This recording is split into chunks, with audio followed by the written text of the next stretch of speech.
Assalamualaikum warahmatullahi wabarakatuh.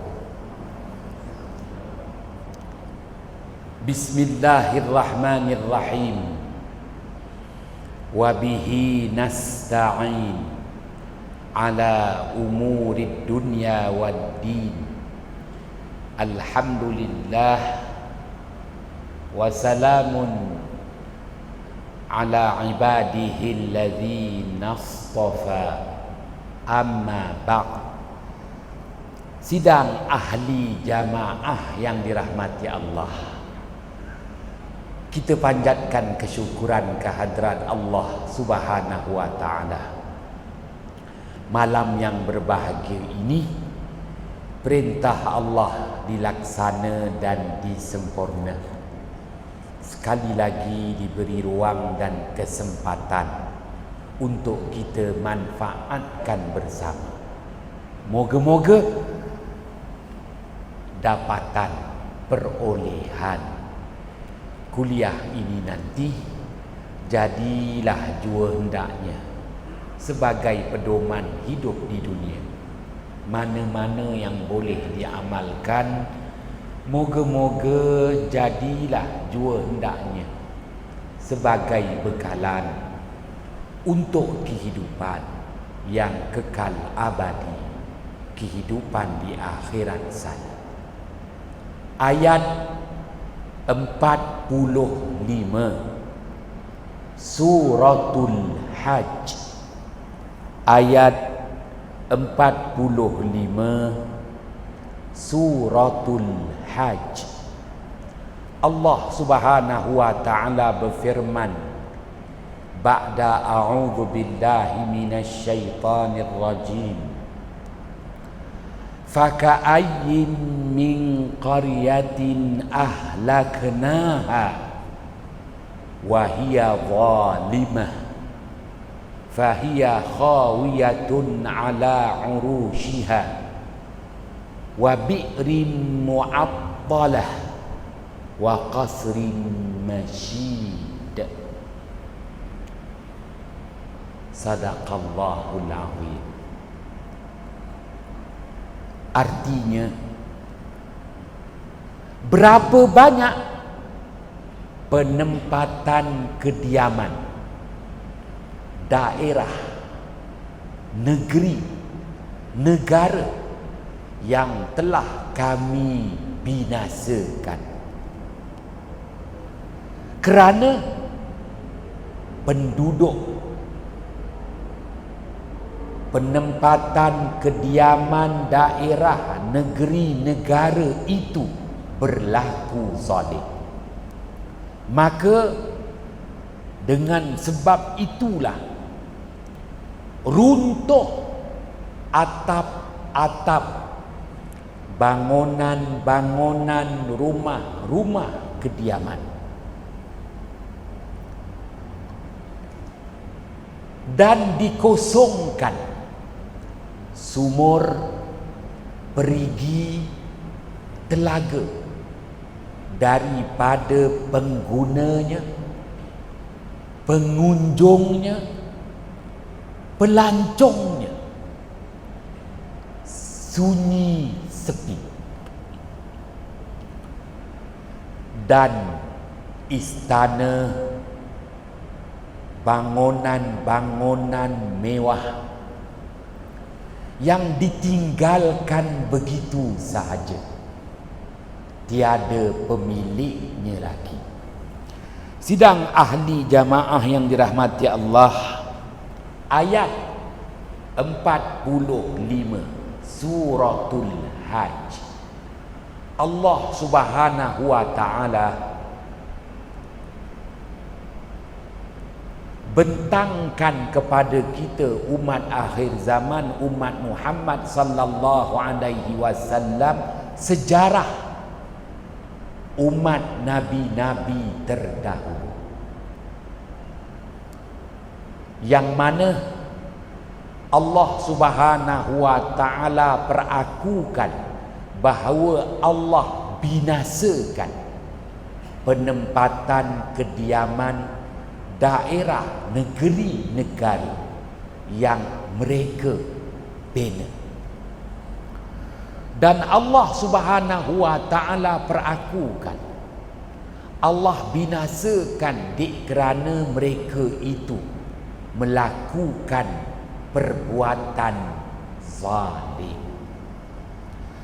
Dan Allah Subhanahu wa ta'ala nyatakan kepada kita 3 bentuk kebinasaan yang Allah Subhanahu wa ta'ala timpakan kepada umat nabi-nabi terdahulu yang berlaku zalim itu. 3 bentuk kebinasaan. Yang pertama, khawiyatun ala urushiha, atap rumah, bangunan, dewan yang mereka bina rebah begitu sahaja. Atap rumah, bangunan, dewan rebah begitu sahaja.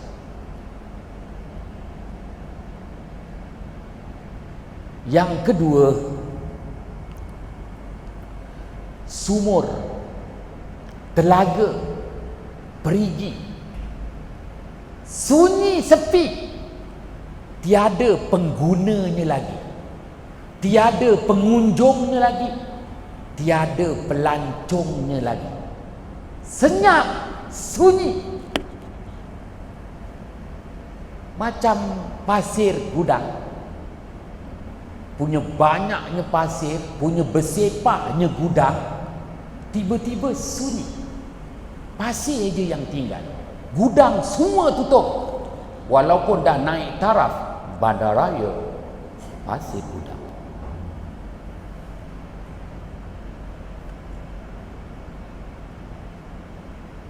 Yang ketiga, wa qasrin masyid, istana, banglo, tak kira lah di Bukit Dahlia ke, bukit apa ke, Bukit Melo ke, Bukit Mawar ke, banglo, istana, menara yang gah, tak ada pemiliknya lagi, buruk, busuk, lumut yang naik, pokok-pokok pula memenuhinya, tiada pemiliknya lagi, jadi bandar berhantu. Wal-'iyazubillah. 3 bentuk kebinasaan Allah perakukan pada ayat 45 Suratul Hajj.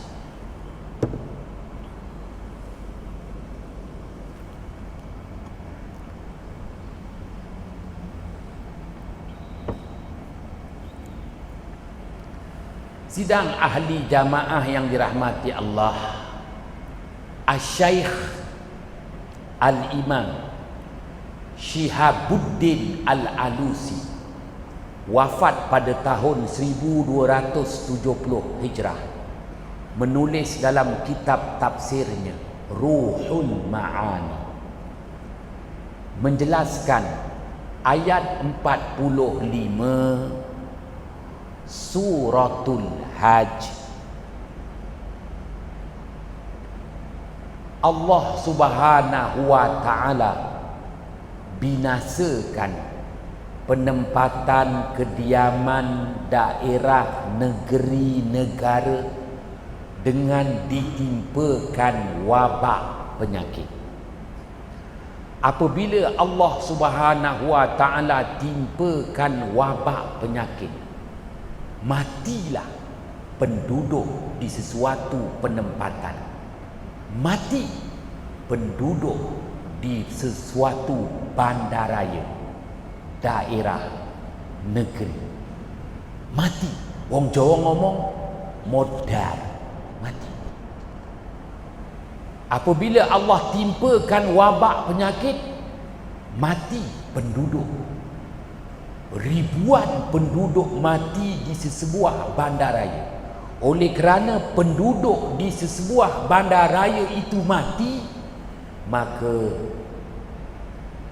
rumah-rumah kediaman, banglo, semedi, banglo, kluster yang mereka bina, maka tiada pemakmurnya lagi. Rumah apabila dah tak ada pemakmurnya, tak ada yang mendiaminya, mula-mula sekali yang akan rebah adalah atapnya. Atap akan rebah. Dinding kuat, tiang seri kukuh, walaupun tak menggunakan simen YTL, yo tak leh. Dinding masih kukuh, tiang seri masih teguh, tetapi atap rebah jatuh ke bumi, menunjukkan rumah itu sudah tiada penghuninya. Apabila rumah ni tak dimakmurkan, tak ada penghuninya, maka tiada pernafasan manusia. Apabila tidak ada pernafasan manusia, atap akan menjadi buruk dan akhirnya rebah ke bumi. Nilai pernafasan manusia. Manusia bernafas oksigen. Itu adalah kekuatan. Jadi manusia, apabila dah tak ada manusia yang bernafas, mula-mula sekali yang akan buruk, yang akan busuk, atap. Atap akan rebah. Habis. Tapi hairan, dinding teguh, tiang seri kukuh. Jadilah bandaraya berhantu. Tiada penghuninya lagi. Sidang ahli jamaah yang dirahmati Allah, begitu juga kebinasaan yang kedua. Sumur, perigi, telaga yang dikosongkan.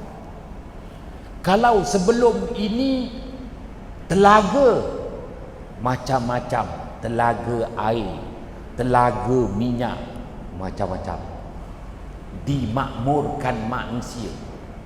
Ada di situ pengguna, ada di situ customer, ada di situ pengunjung, ada di situ pelancong, ada di situ pelabur, ada yang makan gaji walaupun sekadar ambil tender cleaner. Makmur tempat tu. Kerana telaga, perigi, sumurnya pada satu ketika dulu membuak-buak sumbernya. Makin diambil airnya, makin keluar lagi. Refill lagi. Makin disedut, makin diambil minyaknya, refill lagi. Makin banyak lagi minyak. Wah. Tetapi apabila Allah Subhanahu wa ta'ala turunkan dari langit ke penempatan itu wabak penyakit, matilah penggunanya, matilah customernya, matilah penduduk setempatnya, matilah pelaburnya. Tak ada siapa yang berani datang ke situ.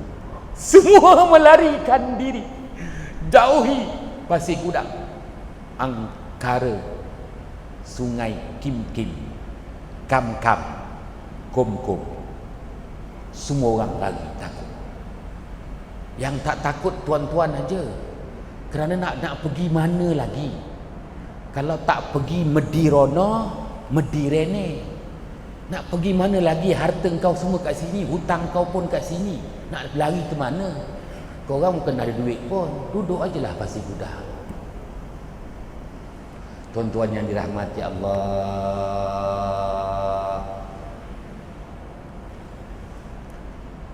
dah 4 tahun tak datang kat masjid ni, tiba-tiba ceramahnya lain macam.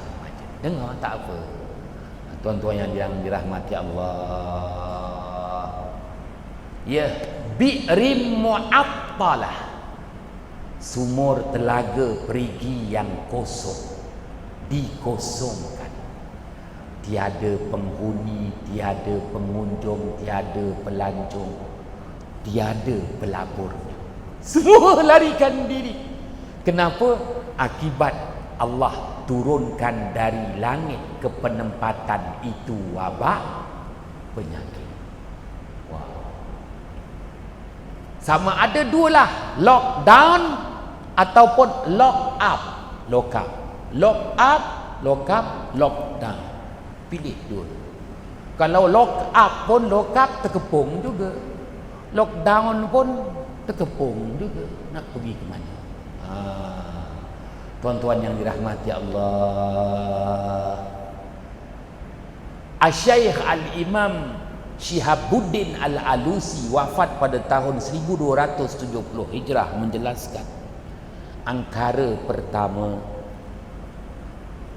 daripada wabak penyakit, angkara kedua, kebinasaan kedua pun dari wabak penyakit, dan kebinasaan yang ketiga wa qasrin masyid, bangunan istana, menara.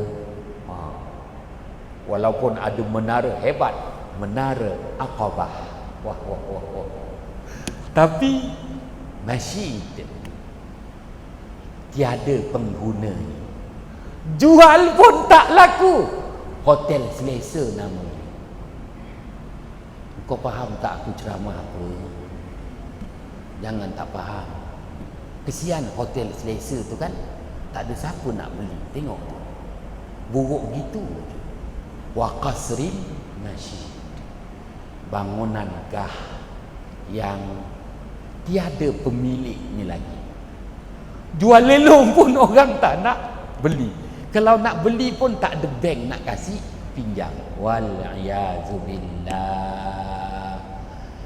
Apa pun dijelaskan oleh Asy-Syaikh Al-Imam Syihabuddin Al-Alusi, angkara yang ketiga juga daripada wabak penyakit. Apabila Allah turunkan dari langit ke suatu penempatan wabak penyakit, maka pemilik harta mati, anak-anak yang hidup pun tak mampu nak maintenance, cabut lari. Maka rumah jadi buruk, bangunan jadi buruk, tumbuhlah bangunan, tumbuhlah pokok-pokok, lalang-lalang, terbiar begitu sahaja. Akhirnya menjadi bahan sejarah. Wal-iyazubillah. Sidang ahli jamaah yang dirahmati Allah, Asy-Syaikh Al-Imam Fakhruddin Ar-Razi wafat pada tahun 606 Hijrah, menulis dalam kitab tafsirnya Mafatihul Ghaib, ayat 45 suratul Hajj merupakan salah satu bandaraya yang terletak di negara Rom, Empire Rom. Hebat Empire Rom. Tak ada siapa boleh menandingi kehebatan Empire Rom. Tak ada siapa yang mampu mengalahkan kekuatan tentera Rom. Sophisticated persenjataannya, kekuatan. Tuan-tuan yang dirahmati Allah, bayangkan tentera-tentera Romawi, mereka bersatu atas nama agama Kristian pada tahun 489 Hijrah. Mereka bersatu untuk memerangi Baitul Maqdis dalam misi merampas semula Baitul Maqdis. Setelah hampir 400 tahun, Baitul Maqdis berjaya dibebaskan oleh Sayyidina Umar. Sayyidina Umar berjaya bebaskan Baitul Maqdis tahun 15 Hijrah. 1516 Hijrah. Maka 489 Hijrah, tentera salib, perang salib pertama. Bayangkan, mereka terpaksa tunggu 400 tahun mengumpul kekuatan ketenteraan luar biasa. 400,000 tentera, setengah juta, untuk mereka menggempur Empire Islam dan merampas mula Baitul Maqdis. 489 Hijrah. Sidang ahli jamaah yang dirahmati Allah, hebat tentera Rom ni, tak ada siapa boleh tanding dia, tak ada siapa boleh tundukkan dia. Tetapi kezaliman yang dilakukan oleh dinasti Rom, Allah timpakan wabak penyakit. Apabila Allah Ta'ala timpakan wabak penyakit, sehebat-hebat Empire Rom rebah, runtuh. Tuan-tuan yang dirahmati Allah, riwayat menyatakan ayat 45 Suratul Hajj ini merupakan sebuah bandaraya yang disebut dalam istilah bahasa Arab Syairawiyah, yang terletak di Rom. Ada menyatakan sekarang ini terletak di negara Itali.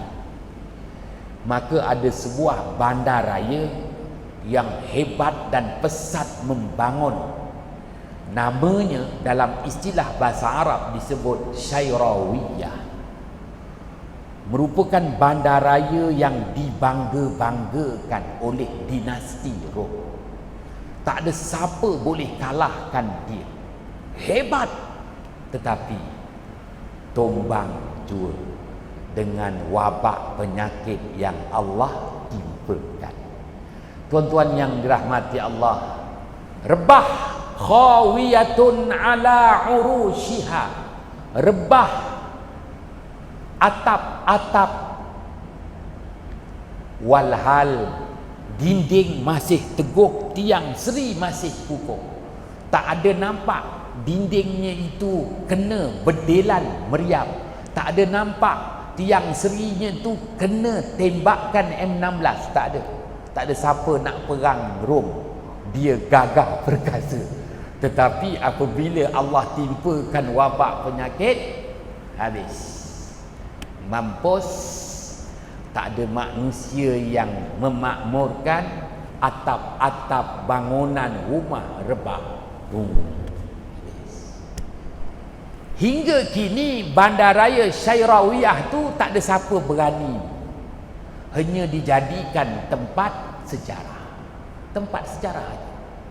Orang datang buat lawatan, nampak tiang seri hebat, nampak dinding hebat. Ratusan tahun, ribuan tahun. Sidang ahli jamaah yang dirahmati Allah, begitu juga bandaraya Syairawiyah ni bandaraya yang kaya dengan pelbagai hasil-hasil ekonominya. Ya, galiannya, perdagangan metropolitannya. Maknanya dia dah ada penduduk, dia pun dah ramai. Dia pun dah ada customer. Dia ada pengunjung, dia ada pelancong, dia ada funder dia. Dia ada pelabur dia. Tak ada siapa boleh menggugat ekonomi dia. Teguh ekonominya. Tak ada siapa boleh runtuhkan ekonomi dia. China, Jepun, Korea tak boleh. Allah datangkan wabak penyakit. Habis. Rebah, runtuh ekonominya. Tak ada siapa lagi yang berani berurus niaga.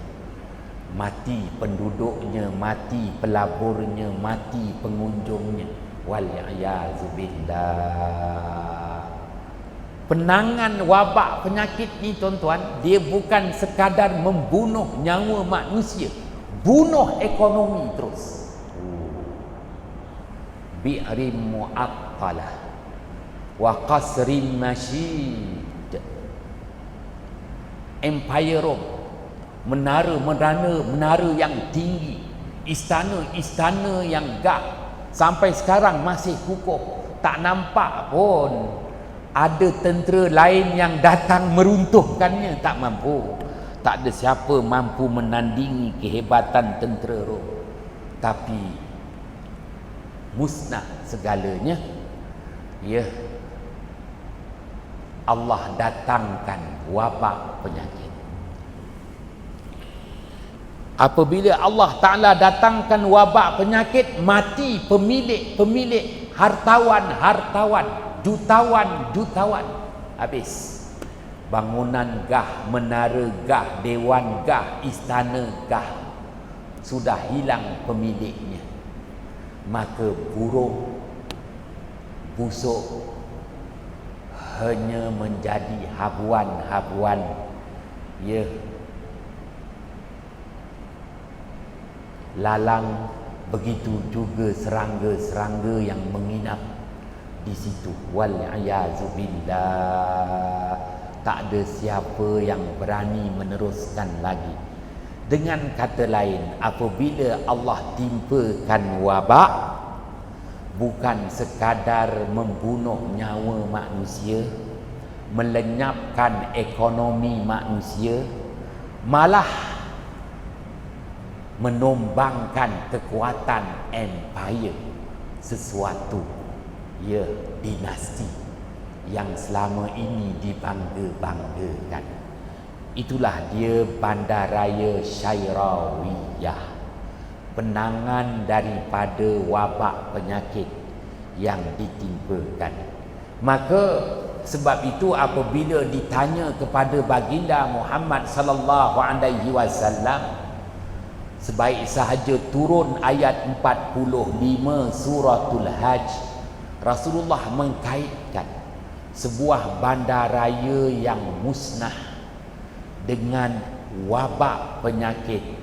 Maka Rasulullah sebut ta'un syairawiyah. Ta'un syairawiyah. Macam kita sekarang kluster Kobena. Kluster Kobena. Kluster Mawar bila lagi? Janganlah. Kluster Dahlia, sabarlah. Hari itu dah ada kluster. Tak nak cerita nanti kau marah aku. Tuan-tuan yang dirahmati Allah, apabila sebut sahaja wabak, wabak akan dikaitkan dengan penempatan. Kluster Kobena, kluster Teratan. Begitulah ta'un syairawiyah, wabak yang melanda di Bandaraya Syairawiyah, menyaksikan lenyap gugur kehebatan, lenyap kekuatan, mati bergelimpangan, hilangnya kekuatan. Ya, Allah Subhanahu wa taala jua maha berkuasa atas segala. Sidang ahli jamaah yang dirahmati Allah, baik, umat Nabi Muhammad sallallahu alaihi wasallam ada jaminan ke selamat daripada wabak? Kalau umat nabi-nabi terdahulu Allah binasakan dengan wabak, Allah Ta'ala tak perlu hantar helikopter Apache, Allah Ta'ala tak perlu hantar peluru berpandu Tomahawk made in USA, tak perlu. Hantar COVID aja, habis senyap sunyi dibuat. Sidang ahli jamaah yang dirahmati Allah, bagaimana umat Nabi Muhammad sallallahu alaihi wasallam? Hadis riwayat Imam Al-Hakim, Rasulullah sallallahu alaihi wasallam bersabda, fana'u ummati bitta'ni watta'un wahzu a'daikum minal jin wa huwa lakum syahadatun atau kama qala Rasulullah sallallahu alaihi wasallam. Binasanya umat aku, begitu ramai umat aku terkorban disebabkan dua angkara. Angkara yang pertama, peperangan. Ramai daripada umatku terkorban akibat peperangan. Angkara yang kedua, wabah penyakit. Ramai umatku yang terkorban angkara serangan wabak penyakit. Wabak penyakit juga dikenali dengan nama ta'un, merupakan senjata yang digunakan oleh musuh kamu daripada jenis jin, yakni jin-jin kafir, iaitu syaitan yang merupakan bala tentera kepada iblis. Wabak penyakit merupakan senjata yang digunakan oleh syaitan untuk membunuh kamu. Sesiapa dari kalangan kamu yang terkorban akibat serangan wabak penyakit, sesungguhnya dia mati syahid, iaitu syahid akhirat. Sidang ahli jamaah yang dirahmati Allah, maka berdasarkan hadis riwayat Imam Al-Hakim, umat akhir zaman, umat Muhammad sallallahu alaihi wasallam juga tak terkecuali daripada ditimpakan wabak penyakit. Maka formulanya sama aja. Model dia sama aja. Umat-umat terdahulu dibinasakan dengan wabak penyakit. Umat akhir zaman pun ramai yang terkorban akibat wabak penyakit. Itu perakuan baginda Muhammad sallallahu alaihi wasallam. Anas bin Malik radhiyallahu an bertanya kepada baginda Muhammad sallallahu alaihi wasallam, "Ya Rasulullah, kami sedia maklum berhubung tentang terkorban mati akibat peperangan. Ya, kerana para sahabat sendiri terlibat dalam medan peperangan. Mereka tahu perang tak boleh mengelak daripada terbunuh, gugur di medan peperangan. Pun begitu, di kalangan para sahabat mereka tiada maklumat berhubung tentang serangan wabak penyakit. Lalu Anas bin Malik radhiyallahu an mengajukan persoalan kepada Rasulullah sallallahu alaihi wasallam agar Rasulullah jelaskan kedudukan wabak penyakit ni bagaimana. Maka Rasulullah sallallahu alaihi wasallam jelaskan, watta'un wahzu a'daikum minal jin. Wabak penyakit itu merupakan senjata yang digunakan oleh jin-jin kafir, musuh kamu, syaitan, untuk membunuh kamu. Apabila Allah Ta'ala timpakan dari langit ke muka bumi wabak penyakit, kerana kezaliman yang dilakukan oleh umat manusia di sesuatu penempatan, maka syaitan ambil kesempatan untuk sebar luaskan lagi wabak penyakit. Allah turunkan wabak penyakit dari langit ke muka bumi, ke penempatan yang penduduknya berlaku zalim. Maka syaitan yang merupakan tentera kepada iblis ni ambil kesempatan sebar luaskan COVID-19 Kau faham tak aku cakap? Wahzu a'daikum. Wahzun tu maknanya tikaman-tikaman syaitan. Wabak ini merupakan senjata. Syaitan ambil kesempatan dengan wabak yang Allah turunkan untuk syaitan-syaitan yang begitu ramai sebar luaskan. Ada seorang doktor pakar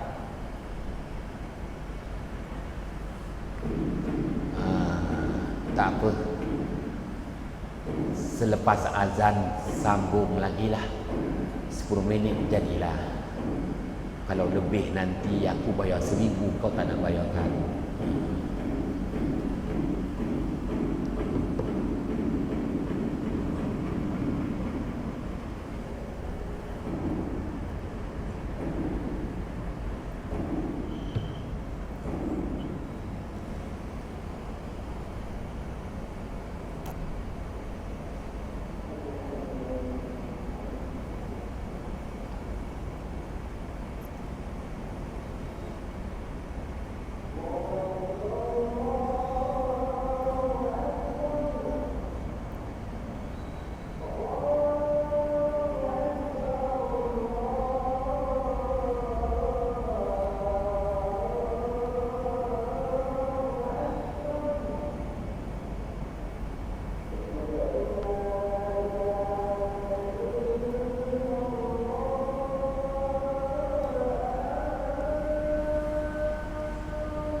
La haula wala quwwata illa billah.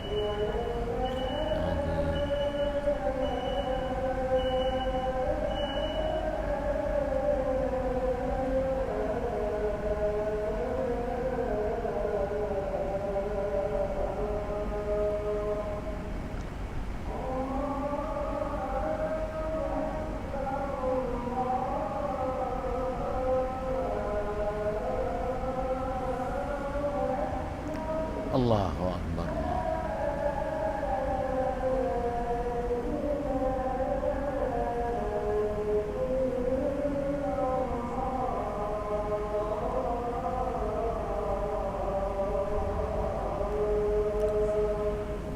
Allahumma rabbaha wa salatil qa'im bidana Muhammad fadl.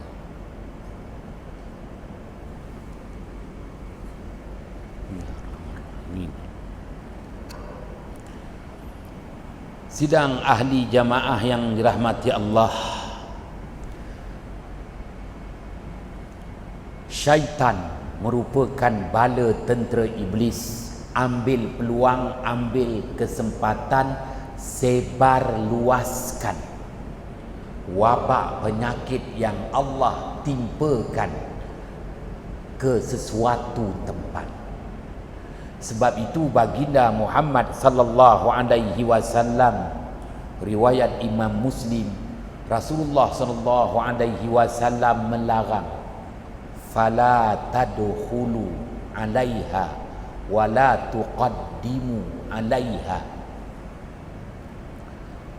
Apabila suatu penempatan itu ditimpakan wabak penyakit, sesiapa pun yang berada di luar daripada penempatan itu dilarang memasuki penempatan yang ditimpakan wabak penyakit. Menghampirinya pun jangan, merentasinya pun jangan. Kenapa? Ya, manakala penduduk yang ditimpakan wabak penyakit sabar, jangan melarikan diri. Ya, terburu-buru, tergesa-gesa meninggalkan penempatannya yang ditimpakan wabak penyakit. Tabah, sabar, tinggallah di penempatan itu. Moga-moga mendapat pengampunan dari Allah. Sidang ahli jamaah yang dirahmati Allah, penempatan yang ditimpakan wabak penyakit, orang luar dilarang memasuki, dilarang menghampiri, dilarang merentasi. Kenapa? Kalau kau masuk juga, nanti syaitan ambil kesempatan untuk menjadi pembawa dan penyebar luas. Tuan-tuan yang dirahmati Allah, nak nyatakan di sini, maknanya syaitan yang terlibat, terbabit dalam menyebar luaskan. Sebagaimana yang saya sebut tadi, seorang doktor pakar penyakit vektor, saya pun tak tahu tu sakit apa, penyakit vektor entah apa. Cuma dia minta apa pandangan Ustaz Hanafiah. Saya kata, apabila sebut sahaja wabak yang disebut juga dengan istilah ta'un, kerana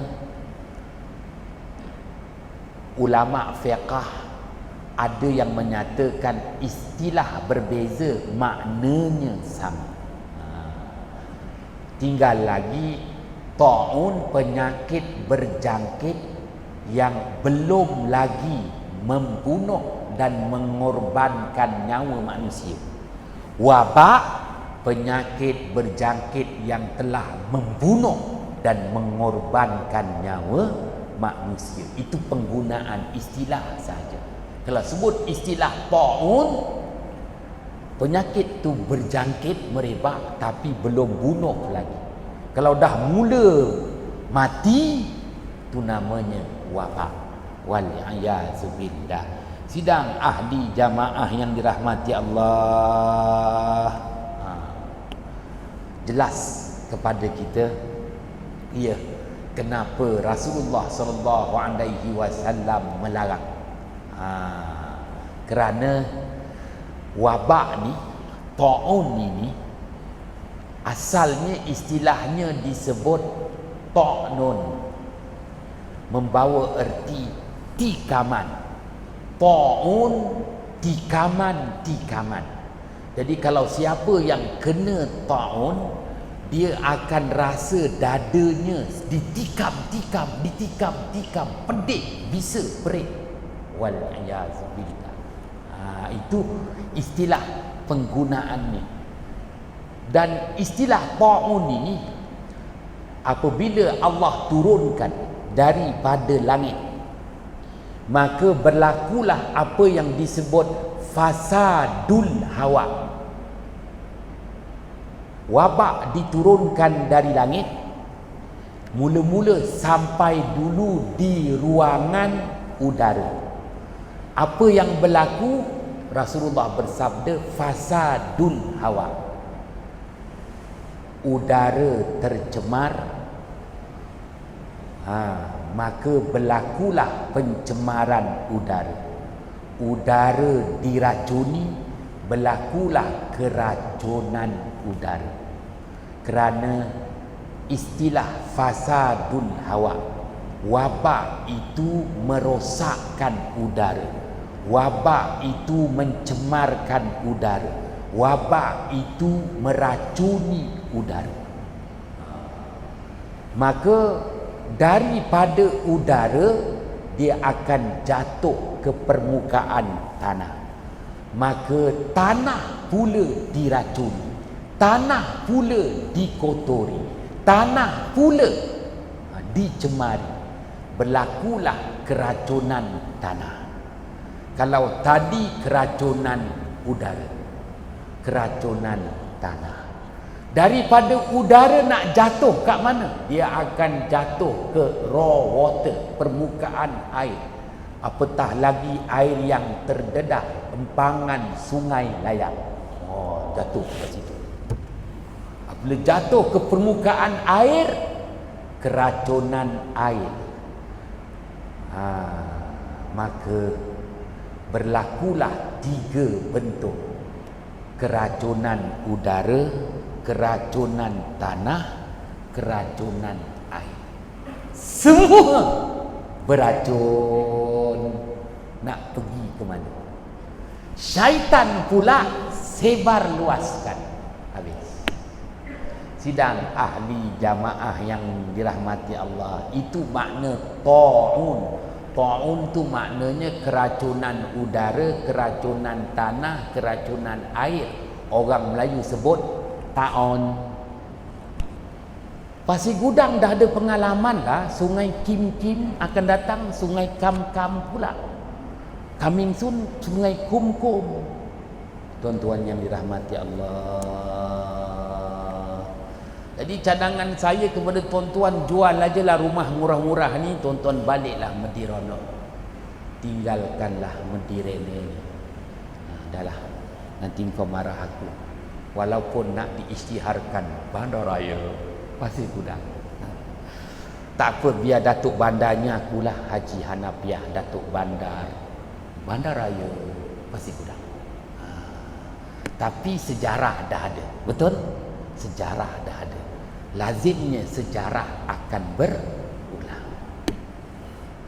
Tuan-tuan yang dirahmati Allah, ya, Rasulullah sallallahu alaihi wasallam wafat, bumi Madinah selamat. Tak pernah dalam hayat baginda Muhammad sallallahu alaihi wasallam ditimpakan wabak penyakit. Pun begitu pada tahun 17 Hijrah dan 18 Hijrah, selama 2 tahun. Ketika itu Sayyidina Umar Ibn Al-Khattab menjadi khalifah. Sayyidina Umar dalam persiapan nak buat lawatan kerja. Kerana baru setahun Sayyidina Umar berjaya memerdekakan Baitul Maqdis. Wah. Jadi Sayyidina Umar nak pergi, dah cukup setahun ni nak buat lawatan kerja. Nak buat lawatan ke Baitul Maqdis. Berdekatan dengan Baitul Maqdis ada sebuah bandaraya. Bukan bandaraya Pasir Gudang. Bandaraya Imawas, juga disebut Amawas, juga disebut Umawas. Boleh baca 3. Imawas, Umawas, Amawas. Bandaraya tu berdekatan dengan Baitul Maqdis. Dapat berita wabak penyakit turun di situ. Di situ penganutnya masih lagi ramai Kristian. Maka semua mati. Jumlah kematian 30,000 manusia. Maka Sayyidina Umar abadikan dengan istilah ta'un Amawas. Semuanya macam kluster. Kluster apa tak nak sebutlah. Tuan-tuan yang dirahmati Allah. Zaman hayat Rasulullah sallallahu alaihi wasallam, Rasulullah sebut ta'un Syairawiyah, atau ta'un yang melanda bandaraya di Empire Romawi. Rasulullah dah wafat, Sayyidina Umar menjadi khalifah. Ta'un melanda di bandaraya yang baru sahaja dimerdekakan umawas, imawas, maka disebut ta'un amawas. Tuan-tuan yang dirahmati Allah, selama 2 tahun Sayyidina Umar terpaksa tunggu 2 tahun, 17 Hijrah dan 18 Hijrah. Jumlah terkorban 30,000. Maka kita ni baru PKP 9 bulan. Ada baki lagi setahun 3 bulan. Kalau kita nak kias, kerana lazimnya wabak ni 2 tahun. Dahlah, kalau panjang-panjang bukan faham sangat. Yang penting ada tapau malam.